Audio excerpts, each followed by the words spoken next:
Janie Crawford, an attractive, assured, middle-aged black girl, returns to Eatonville, Florida, after a protracted absence. The black townspeople gossip approximately her and speculate approximately in which she has been and what has occurred to her young husband, Tea Cake.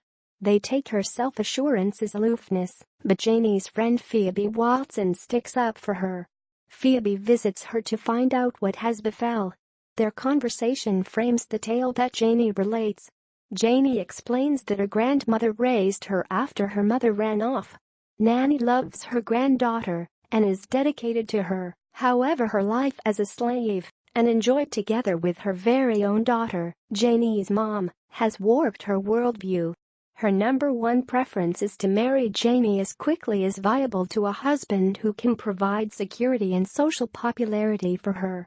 She reveals a far older farmer named Logan Killix and insists that Janie marry him. After transferring in with Logan, Janie is depressing. Logan is pragmatic and unromantic and, in widespread, treats her like a percent mule.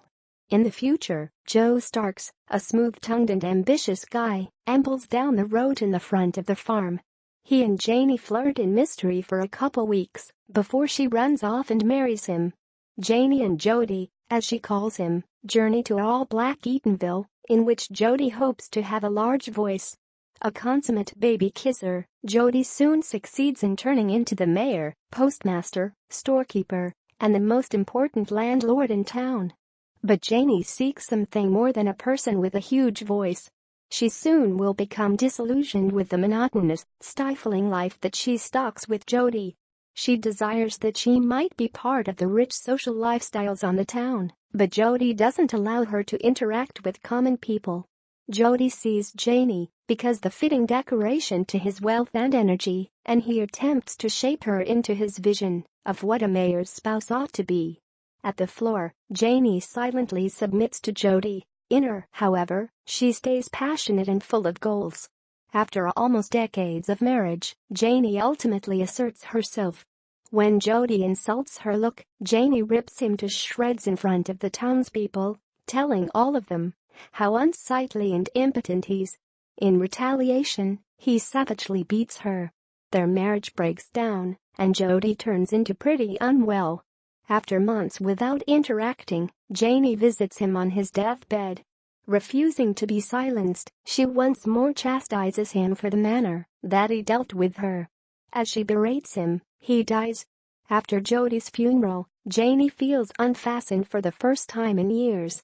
She rebuffs various suitors who come to courtroom her due to the fact she loves her newfound independence.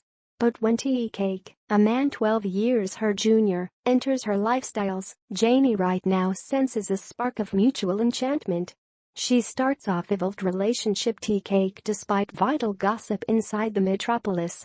To every person's shock, Janie then marries Tea Cake 9 months after Jody's death, sells Jody's keep, and leaves town to go with Tea Cake to Jacksonville.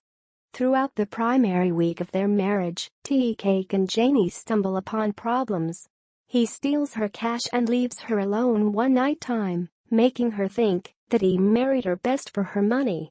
However, he returns, explaining that he in no way intended to leave her, and that his theft happened in a second of weak spot.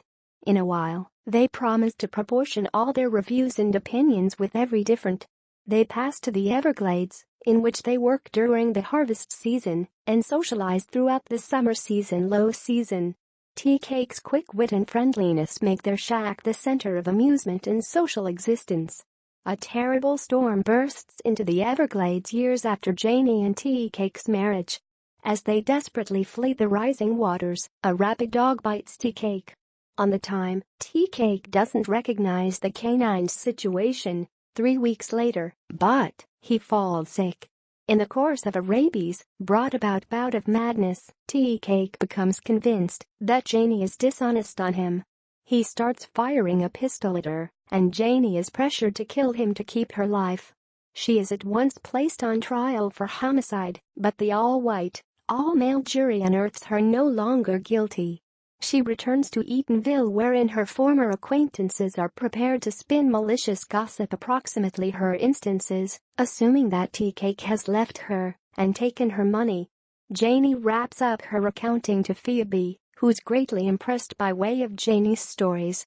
Back in her room that night, Janie feels at one with Tea Cake and at peace with herself.